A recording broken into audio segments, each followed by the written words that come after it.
Imagine growing a tail, not a metaphor, a real one, 10 to 12 small vertebrae, extending past the base of your spine. It happened to you. It's happening to an embryo somewhere right now, in a dark room neither of you will ever remember. And then, weeks later, your body quietly changes its mind and erases the whole thing. Why it does that stayed a mystery for over a century, until scientists went looking inside a stretch of ancient DNA still hiding in your genome right now.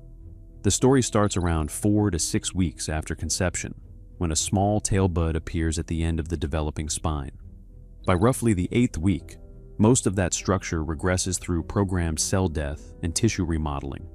Its vertebrae fused into a single stub called the coccyx.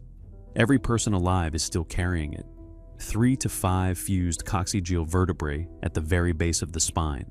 The last physical trace of a tail your body started and never finished. So why does every human embryo start constructing a tail only to abandon the project weeks later? And why did every ape lose its tail completely, while monkeys never did? For decades, nobody had an answer until one very ordinary, very painful accident sent a graduate student looking for one. Almost every other vertebrate on Earth kept theirs. Fish use tails to swim. Reptiles use them for balance. Howler monkeys in South America evolved tails strong enough to grip a branch and hold their entire body weight, functioning almost like a fifth limb. Then you reach the apes and the pattern breaks completely. Humans, chimpanzees, gorillas, orangutans, bonobos, gibbons, none of them have an external tail. According to the fossil record, this happened when the hominoid lineage split from Old World monkeys somewhere around 20 to 25 million years ago. Scientists could date the split. They could not explain the mechanism.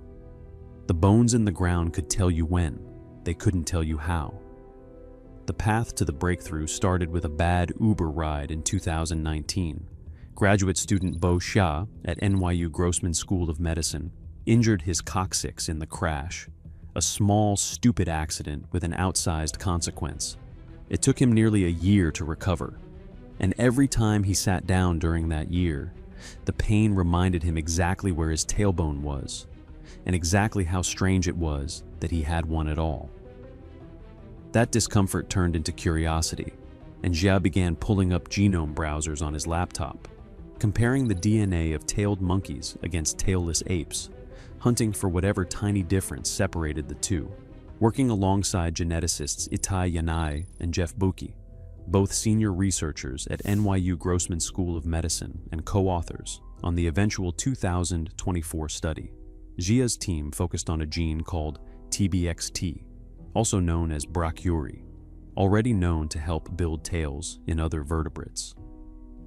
Researchers examined numerous genes already linked to tail formation across different species before TBXT stood out from the rest.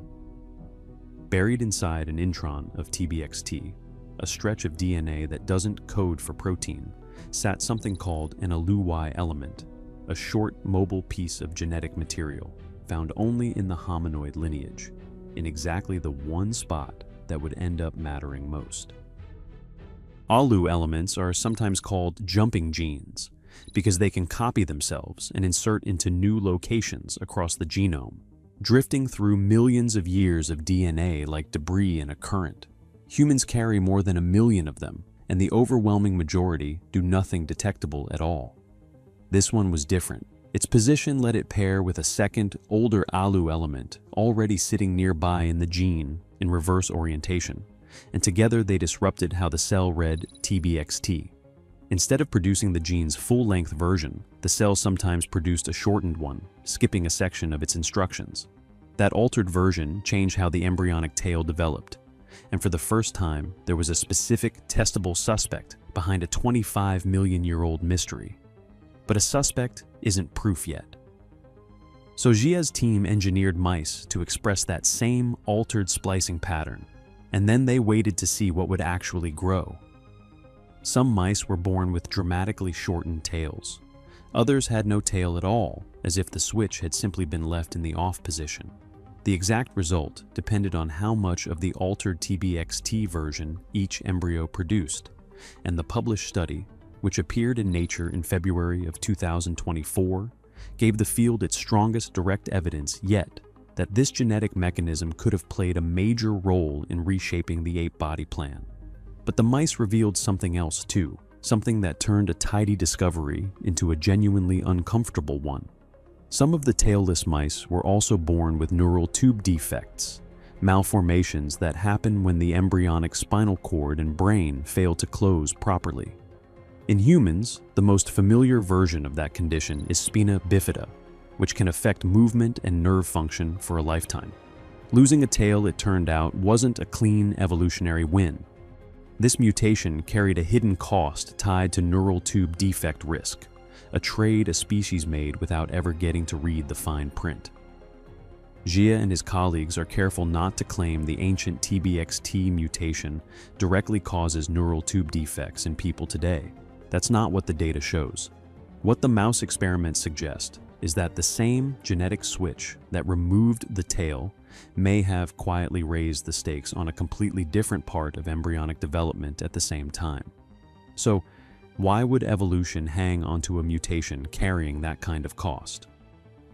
The likely answer has to do with how the earliest apes actually moved through the trees, not through their genes, but through their branches.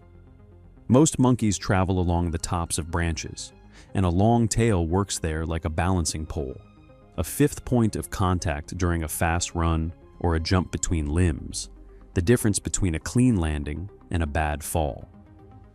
At some point, ancestral apes shifted toward suspensory locomotion instead, hanging beneath branches and swinging using arm strength rather than sprinting across the top.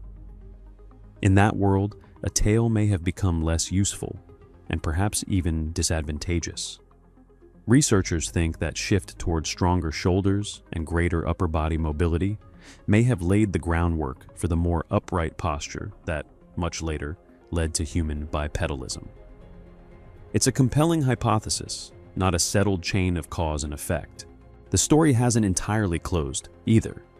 In extremely rare cases, babies are still born with small, vestigial tail-like appendages at the base of the spine. Most contain no vertebrae at all, just soft tissue, and they're removed surgically without complication. But their existence is a reminder that the old developmental instructions for building a tail were never deleted from the genome. They were only switched off, sitting quietly in the DNA of every person alive. Put the whole picture together, and it's a strange kind of origin story. One mobile scrap of DNA landed inside an intron, changed how a single gene got read, and may have reshaped the entire body plan of every ape that ever lived, including us, all without directly changing the protein coding sequence of the TBXT gene itself. You're carrying the evidence of it right now, at the base of your own spine, in a small fused knot of bone that used to be so much more, that your own body still tries to build every single time it makes a new person. Sometimes evolution doesn't announce itself with something enormous. Sometimes it's one jumping gene, landing in exactly the wrong place at exactly the right moment, quietly rewriting the future of an entire lineage.